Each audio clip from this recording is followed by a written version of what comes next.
Hello everyone, welcome to our YouTube channel. तो आज की क्लास में हम क्लास 10 सोशल साइंस का डीएवी पब्लिक स्कूल का प्री बोर्ड का क्वेश्चन देखेंगे। कुछ इस तरह से क्वेश्चन पूछा गया था प्री बोर्ड में, ठीक है। आपको टोटल इस क्वेश्चन पेपर में 5 सेक्शन प्रोवाइडेड थे, A B C D and E, और टोटल 37 क्वेश्चन दिए गए थे, ठीक है।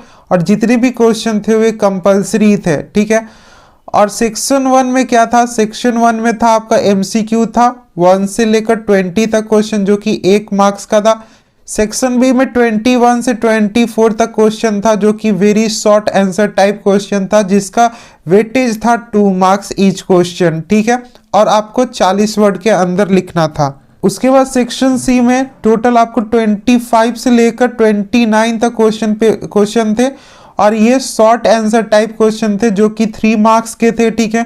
और हर एक क्वेश्चन को 60 वर्ड के अंदर आपको लिखना था, ठीक है। जब आप बोर्ड का एग्जामिनेशन दोगे उसमें भी कुछ इस तरीके से ही लिखना होगा कि 60 वर्ड से ज़्यादा एक्सीड नहीं होने चाहिए। सेक्शन डी में आपको क्वेश्चन नंबर 30 और 33 था, जो कि लॉन्ग आंसर टाइप क्वेश्चन था, जो कि 5 मार्क्स का था, ठीक है।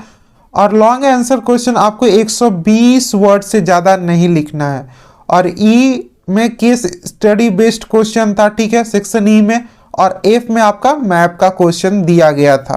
अब हम सेक्शन ए की तरफ चलते हैं। तो सेक्शन ए में मल्टीपल चॉइस क्वेश्चन आया था, जो कि क्वेश्चन नंबर 1 से लेकर 20 तक के बीच में है, ठीक है।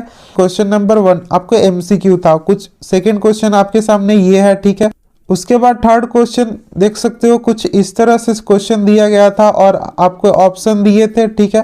और करेक्ट ऑप्शन सिलेक्ट करना था इस पैसेज को पढ़ के, और उसके बाद चूज करना था करेक्ट आंसर इसमें से। और ये आपका सॉइल प्रोफाइल का क्वेश्चन है, रिसोर्सेस एंड डेवलपमेंट का क्वेश्चन नंबर 6। और ये ट्रेस फार्मिंग से रिलेटेड है, एग्रीकल्चर चैप्टर से रिलेटेड है ये क्वेश्चन। और ये क्वेश्चन में डैम्स के बारे में पूछा है, ठीक है। और ये आपका ड्रेनेज सिस्टम का क्वेश्चन है, यहाँ से पूछा गया है। तो कुछ इस तरह से आपको क्वेश्चन पूछा जाएगा, ठीक। अब देख सकते हो ये क्वेश्चन आपका चैप्टर नंबर 1 है पॉलिटिकल साइंस का, यानी सिविक्स का चैप्टर नंबर 1 से क्वेश्चन पूछा गया है। आप देख सकते हो कुछ इस तरह से क्वेश्चन पूछा जाएगा एग्जामिनेशन में। आप इसका स्क्रीनशॉट चाहो तो ले सकते हो, ठीक है। मैं शो कर देता हूं, आप देख लो।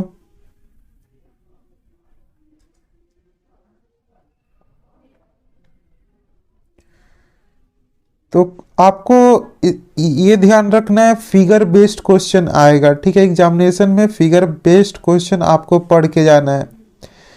तो मैं आपको एक तरीका बताता हूं जिसे आप फिगर बेस्ड क्वेश्चन को हैंडल कर सकते हो। आपको क्या करना है, आपको एनसीईआरटी बुक लेना है, ठीक है। एनसीईआरटी बुक लेना है सारे सब्जेक्ट का, और उसमें जितना भी फिगर रहता है उसके नीचे ऐसे बॉक्स में कुछ लाइनें दी रहती हैं, ठीक है। आप उसको ध्यान से जरूर पढ़ के जाना। एग्जाम से 5 डे पहले या 10 डे पहले आप उसको पढ़ लेना, ठीक है। तो आपको जो फिगर बेस्ड क्वेश्चन है वो बहुत इंपॉर्टेंट हो जाते हैं। 4 से 5 क्वेश्चन पूछे जा सकते हैं एग्जामिनेशन में, ठीक है। तो फिगर बेस्ड क्वेश्चन आपको ध्यान में रखना है। इससे पहले फिगर बेस्ड नहीं आता था 2018 और 19 में, लेकिन जब से कोविड के बाद से ये जो फिगर बेस्ड क्वेश्चन जो है सीबीएसई ने क्या कर दिया है, एमसीक्यू लाकर इंक्रीज कर दिया और इसमें फिगर बेस्ड क्वेश्चन भी डाल दिया है, ठीक है। तो फिगर बेस्ड क्वेश्चन आपको मिस नहीं करना है, ठीक है। सबसे पहले आपको फिगर बेस्ड क्वेश्चन को ही सॉल्व करना है, और ये बहुत ही आसान क्वेश्चन है फिगर बेस्ड क्वेश्चन। ये आपके बुक से मिल जाएंगी, एनसीईआरटी के बुक से। उसके बाद मैं आपको शो कर देता हूं ईच क्वेश्चन को, आप देख सकते हो। और यहाँ पे आपको ग्राफ भी देखना है। जो भी एनसीईआरटी बुक में ग्राफ दी गई है, जियोग्राफी में बार चार्ट दी गई है, उसके बारे में भी आपको क्या करना है, ध्यान में रखना है। उससे भी रिलेटेड क्वेश्चन एग्जामिनेशन में पूछे जा सकते हैं। देखिए यहाँ पर भी एक चार्ट का बार चार्ट का क्वेश्चन है, ठीक है। तो कुछ इस तरह से क्वेश्चन पूछा जाता है एग्जामिनेशन में।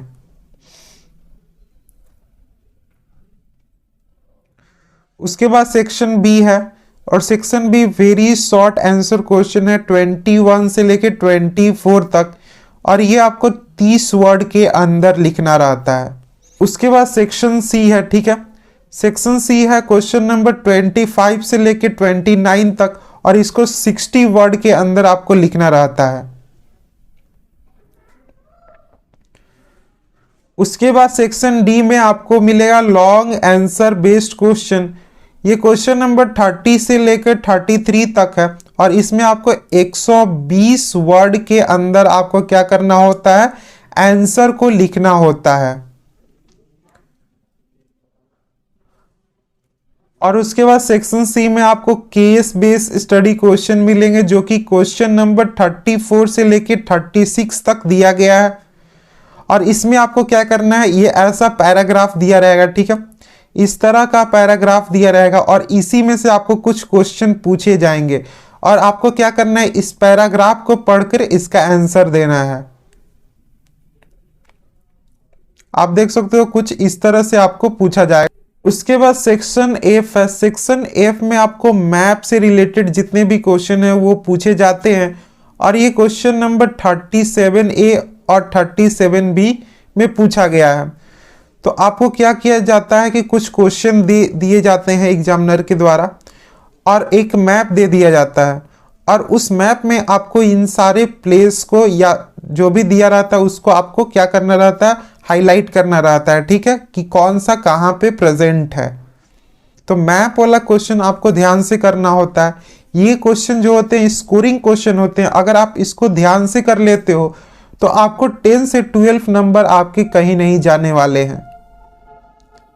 और मैप वाले जो क्वेश्चन होते हैं वो बहुत ही इंपॉर्टेंट होते हैं, ये आपको 10 से 12 मार्क्स आसानी से दिला देते हैं, ठीक है। तो अगर आप मैप के क्वेश्चन को ध्यान से कर लेते हो तो आपको 10 से 12 नंबर आसानी से मिल जाते हैं, ठीक है। तो ये जो सेक्शन है मैप वाला सेक्शन वो मोस्ट इंपॉर्टेंट सेक्शन है, ठीक है, और ये स्कोरिंग सेक्शन भी है, ठीक है। तो आपको मैप को ध्यान से प्रैक्टिस करना है, जितना हो सके आप क्या करो कि सैंपल पेपर ले लो, और सैंपल पेपर में से जितना भी मैप का क्वेश्चन है उसको प्रैक्टिस करना स्टार्ट कर दो। तो आपके लिए क्या हो जाएगा, इजी हो जाएगा मैप के क्वेश्चन को सॉल्व करने में। तो यही डीएवी का प्री बोर्ड का क्वेश्चन पेपर है। तो आप क्या कर सकते हो, इसका स्क्रीनशॉट ले सकते हो, ठीक है, और आप इसको सॉल्व कर सकते हो, ठीक है। ये आप इसको ऐसे देखो कि ये एक सैंपल पेपर है, ठीक है, कि मैंने कहां तक प्रिपरेशन किया। आपको कुछ घबराने की जरूरत नहीं है अगर कोई क्वेश्चन सॉल्व नहीं होता है, क्योंकि जो प्री बोर्ड में क्वेश्चन पूछे जाते हैं वो आपके बोर्ड एग्जामिनेशन में जो क्वेश्चन आते हैं उससे टफ रहते हैं, ठीक है। तो आपको सिर्फ क्या करना है, इसको क्वेश्चन को एक बार देख लेना है, ठीक है, कि इस तरीके से क्वेश्चन आ रहे हैं, और जो क्वेश्चन नहीं आ रहा है आपको उसको क्या करना है, नोट डाउन कर लेना है, और उसका आंसर आपको पढ़ लेना है। आपको इसको एक सैंपल पेपर की तरह लेना है, ये नहीं लेना है कि ये सॉल्व नहीं हो रहा है तो मेरा एग्जामिनेशन में मार्क्स कम आएंगे, ऐसा कुछ नहीं होता है। ये थोड़े से टफ क्वेश्चन बनाए जाते हैं as compare to board examination. इस तरीके से क्वेश्चन पूछा गया था। आई होप आपको ये वीडियो पसंद आया होगा। अगर आपको ये वीडियो पसंद आया है तो आप क्या करना, इस वीडियो को एक लाइक जरूर कर देना, और चैनल को सब्सक्राइब भी कर लेना। Thank you for watching.